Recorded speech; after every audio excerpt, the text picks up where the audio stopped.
टाटांच्या अंत्यदर्शनाकरता शरद पवार त्या ठिकाणी दाखल झाल्याची ही थेट दृश्य आपण पाहतोय। एनसीपीए मध्ये टाटांच्या अंत्यदर्शनाकरता मोठ्या प्रमाणावर गर्दी होतीये। शरद पवारही टाटांच्या अंत्यदर्शनाकरता त्या ठिकाणी दाखल झाल्याची ही थेट दृश्य आपण पाहतोय।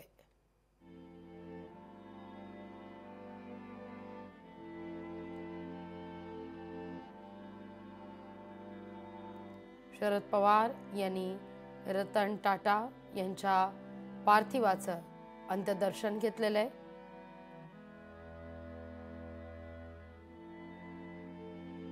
अजितदादांकडून देखील रतन टाटा यांच्या पार्थिवाचं अंत्यदर्शन घेण्यात आलेलं आहे।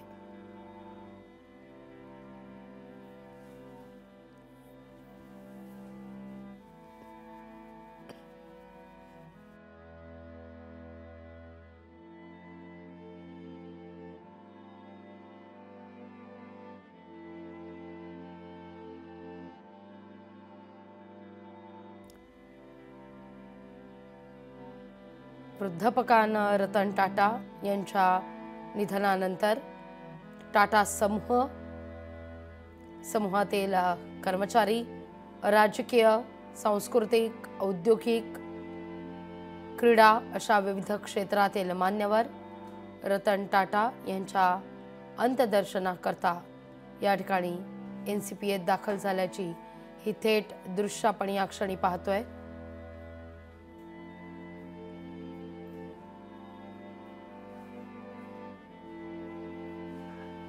शरद पवार यांनी देखील रतन टाटा यांच्या पार्थिवाचं अंत्यदर्शन घेतलेलं आहे।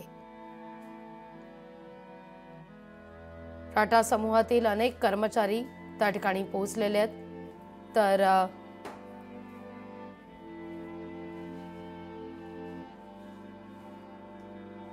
अनेक मान्यवर या ठिकाणी पुष्पचक्र अर्पण करून रतन टाटा यांना अभिवादन करतायत।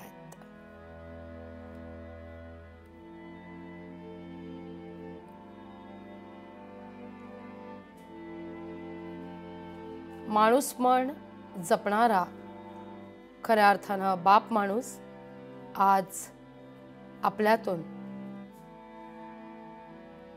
हरपलेला आहे, आपल्यातून गेलेला आहे आणि ही भावना प्रत्येक भारतीयाच्या आज मनात आहे।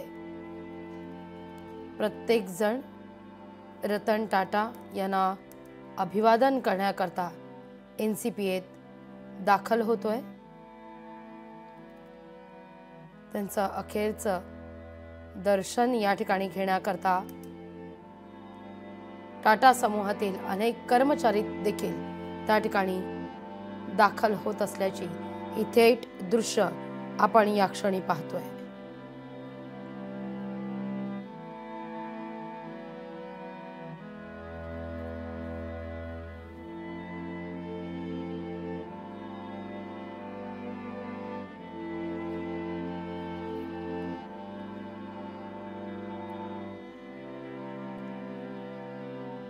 साधारणतः संध्याकाळी 4 वाजेपर्यंत हे पार्थिव ठेवलं जाईल एनसीपीए मध्ये आणि त्यानंतर आनंद महिंद्रा देखील त्या ठिकाणी अंत्यदर्शनाकरता उपस्थित असल्याची ही थेट दृश्य आपण या क्षणी पाहतोय।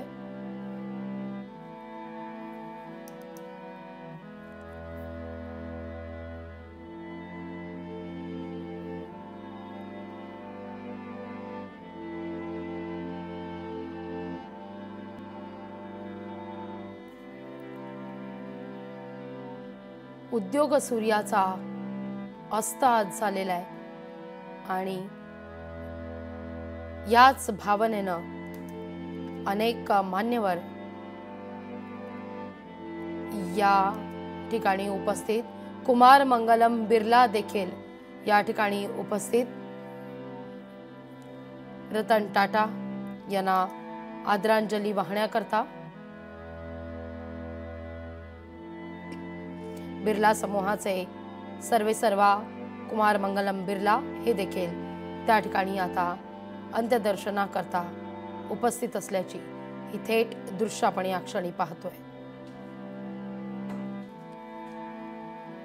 पण रतन टाटा यांनी वेगवेगळे प्रयोग केले उद्योग क्षेत्रात आणि ते प्रयोग यशस्वी सुद्धा करून दाखवले आणि याच निमित्तानं राजकीय वर्तुळातून संवेदना व्यक्त केली जाते। पीयूष गोयल बोलता है।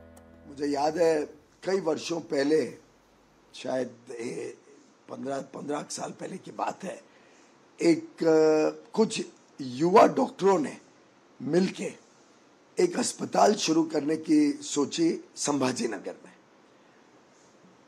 और ये युवा डॉक्टर सब स्वयं सेवी थे, कुछ बहुत ज्यादा तनख्वाह वगैरह नहीं ले रहे थे।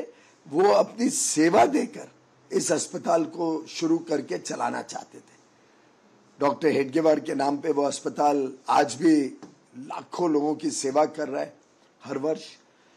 और जब उनको वो अस्पताल बनाना था, तब जब रतन टाटा जी को पता चला कि युवा डॉक्टरों ने इसका कल्पना की है, तो बेझिझक उन्होंने पूरी सहायता करी और उसके कारण वो अस्पताल आज बहुत बड़ा अस्पताल के रूप में सेवा दे रहा है। उसकी एक्सपेंशन भी हो रही है, अब वहाँ पे मेडिकल कॉलेज बनने जा रहा है। और एक ऐसा अस्पताल जिसके लोग कभी रतन टाटा जी को जानते नहीं थे, कुछ नहीं थे, लेकिन उनकी सेवा भावी चरित्र को देखकर रतन जी ने रत्ती भर भी सोचा नहीं, सीधा पैसा दे दी। मुझे याद है जब कोविड की महामारी ने देश को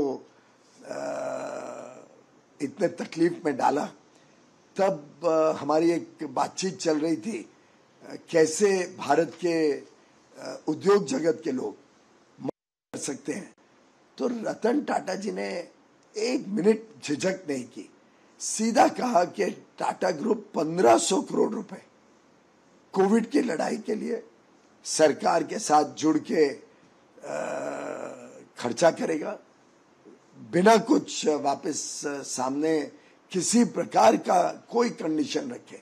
1500 करोड़ रुपए उन्होंने कमिट कर दिए कोविड की लड़ाई के लिए, जिसमें से 500 करोड़ रुपए उन्होंने सीधा एक दिन के अंदर चेक भेज दिया पीएम केयर्स में, जिससे कोविड की लड़ाई में भी हमारे हाथ मजबूत हुए। मैं समझता हूँ एक ऐसा व्यक्तित्व है जिन्होंने जीवन भर व्यापार और उद्योग को तो बहुत नई ऊंचाइयों तक लेके गए ही, ईमानदार व्यवस्थाओं से भी कैसे उद्योग बड़ा बन सकता है, अंतर्राष्ट्रीय पटल पर जा सकता है, उसका एक जीवंत उदाहरण टाटा ग्रुप के रूप में बनाया। लेकिन साथ ही साथ उनका जो निहित चरित्र था, एक सेवा भावी, एक बहुत ही सरल व्यक्तित्व था, उसको कभी बदला नहीं। चूंकि आपका उनसे निजी संबंध भी था, कुछ ऐसी देशवासियों को आप बताना चाहते हैं, चूंकि अब रतन टाटा नहीं रहे, कोई ऐसी यादें जो आपका उनसे जुड़ा हुआ हो? कई सारे यादें आती हैं। जैसे हमने रेलवे में एक बार प्रधानमंत्री नरेंद्र मोदी जी ने हजारक स्टेशन पे वाईफाई लगाने का निर्णय लिया, और 1000 स्टेशन पे जब वाईफाई लग गया था, और एक अंतर्राष्ट्रीय कंपनी की मदद भी उसमें हमें मिली थी, गूगल ने मदद की थी कि पहले चरण में वाईफाई लग सके। उसका प्रभाव इतना अच्छा था, यात्रियों के लिए इतनी सुविधा हो गई थी। उसके कारण मैं एक बार रायपुर गया था, मैंने रायपुर में रात को बच्चों को देखा कि बच्चे बड़े पैमाने पे रेलवे स्टेशन पे रात को 12-1 बजे पढ़ाई कर रहे थे, क्योंकि वहां का वाईफाई सबसे तेज था, अच्छा था। तो हमें लगा कि ये वाईफाई को हमने पूरे देश में हर स्टेशन में लेके जाना चाहिए। तो साधारणतः तो हम बजट में प्रोविजन प्रावधान करते, अगले साल के बजट में प्रावधान होता, फिर वो लगता। मैंने ऐसे ही माननीय रतन टाटा जी को बताया कि इसका हमें ऐसा ऐसा लाभ हुआ है, और अब हम चाहते हैं कि जो बाकी 6500 स्टेशन है सभी में वाईफाई लगाया जाए। तो उन्होंने तुरंत बिना हिचक करे तुरंत कहा कि टाटा सन्स इसके लिए पूरा पैसा देगा रेलवेज को। उनका कोई लेना देना नहीं था, तब तक तो टेलीकॉम इंडस्ट्री से भी टाटा सन्स निकल चुके थे। टाटा ग्रुप में कोई टेलीकॉम का कोई काम नहीं था। उन्होंने सीधा उनके जो सचिव थे और उनके सहयोगी थे वेंकट, उनको आदेश दिया 450 करोड़ रुपए एक पलक में उन्होंने रेलवेज को दे दिए। मुझे याद है जब अंत में वो प्रोजेक्ट खत्म हो रहा था तब थोड़े और पैसे की जरूरत थी। हमें शर्म भी आ रही थी कि क्या छोटे सी चीज के लिए टाटा जी को हम अप्रोच करें, पर उनके वेंकट ने कहा कि रतन टाटा जी ने कहा ये जिम्मेदारी है, टाटा ग्रुप पूरी रेलवे में वाईफाई को फंड करेगा और जो भी कमी पड़ेगी वो भी देने के लिए तुरंत तैयार हो गए। तो एक उनके मन में हर वक्त कैसे भारत आगे जाए, कैसे भारत के युवा शक्ति को मौके मिले। मुझे जो जानकारी है उन्होंने शायद 30 से अधिक स्टार्टअप्स को अपनी पर्सनल कैपेसिटी में, अपने व्यक्ति खुद के पैसे से स्टार्टअप को मदद दी कि वो आगे बढ़ सके। कई बार कोई आइडिया उन्हें अच्छा लगता था तो वो सीधा उसको सपोर्ट करते थे, और मात्र फाइनेंशियल सपोर्ट नहीं, वो मेंटरिंग भी करते थे कि कैसे ग्रुप को सपोर्ट किया जाए, कैसे युवा युवती को मदद की जाए कि वो आगे चल के अपने अनुसंधान से, अपने नए आइडिया से काम बढ़ा सके। टाटा ग्रुप एक ऐसा ग्रुप रहा है जिसका हर क्षेत्र में देशभक्ति झलकती है, और रतन टाटा जी ने जो लगभग 60 वर्ष सेवा की है उद्योग जगत की, 1961 में एक शॉप फ्लोर के अप्रेंटिस के रूप में टाटा ग्रुप में उन्होंने सेवा करना शुरू किया था। छोटे से पोजीशन से, अपनी मेहनत से, अपने कृतित्व से, अपनी काबिलियत से वो टाटा ग्रुप के चेयरमैन बने, और 1990 से लेके 2012 तक, जब तक वो टाटा ग्रुप के चेयरमैन रहे, फिर शायद 16 से 17 के बीच भी 6-8 महीने के लिए उन्होंने कमान संभाली, लेकिन जीवन भर उन्होंने, मैं समझता हूँ, टाटा ग्रुप को ही नहीं बढ़ाया, देश सेवा करी, और देश का एक अनमोल रत्न के रूप में टाटा ग्रुप को खड़ा किया। ये रतन भी था देश का और शान भी थी देश की।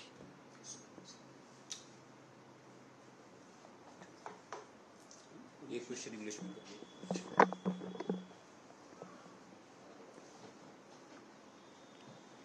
Ratan Tata is passage away at the age of 86. How do you remember it?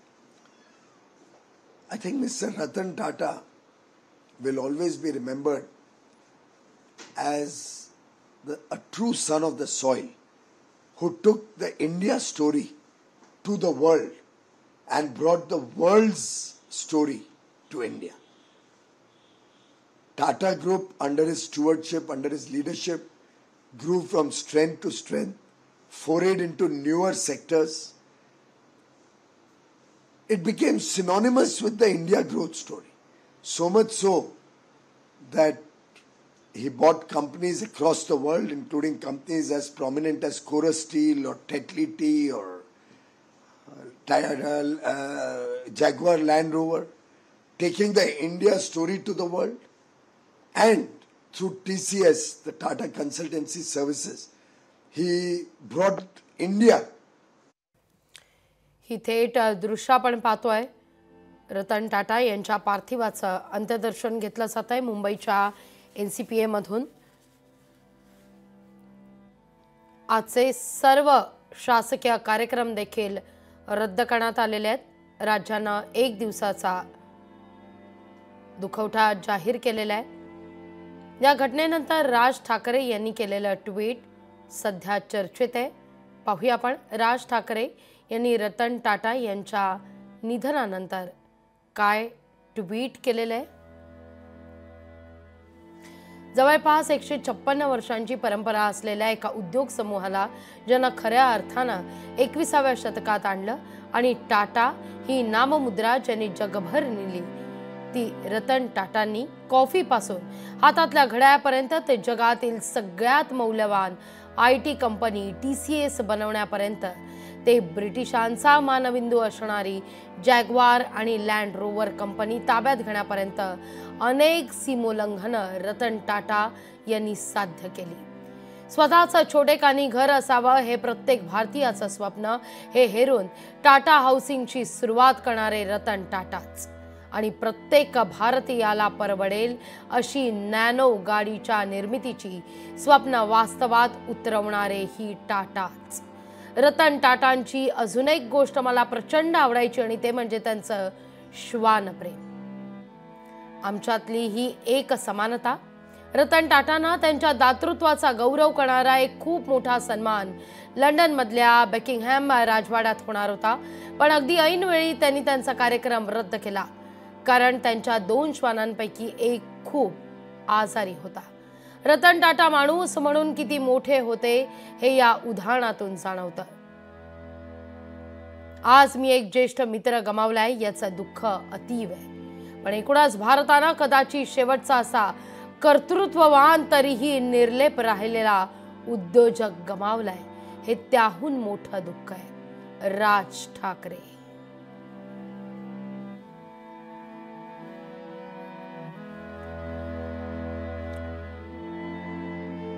एक व्हिडिओही राज ठाकरे यांनी पोस्ट केलेला आहे, पाहूया आपण.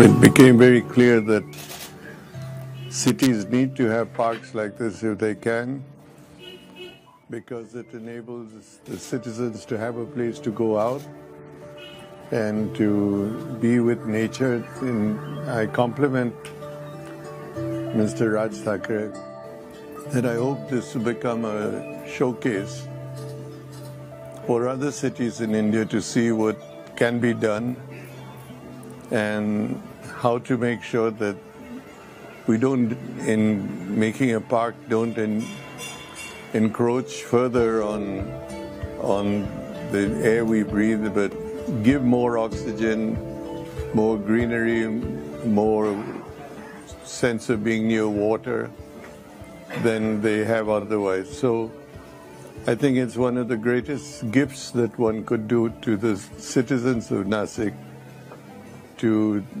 do a park like this. I think a special recognition needs to go to you, Raj, for doing this to a city which is far better than many other crores of rupees that get spent on things that people don't appreciate. But this, everybody will appreciate and everybody will thank you. Thank you. As time goes on. We are very pleased in the trust to be with you on this, and I thank you for the recognition you've given the trust, and we'll do many things more together. Thank you very much, sir.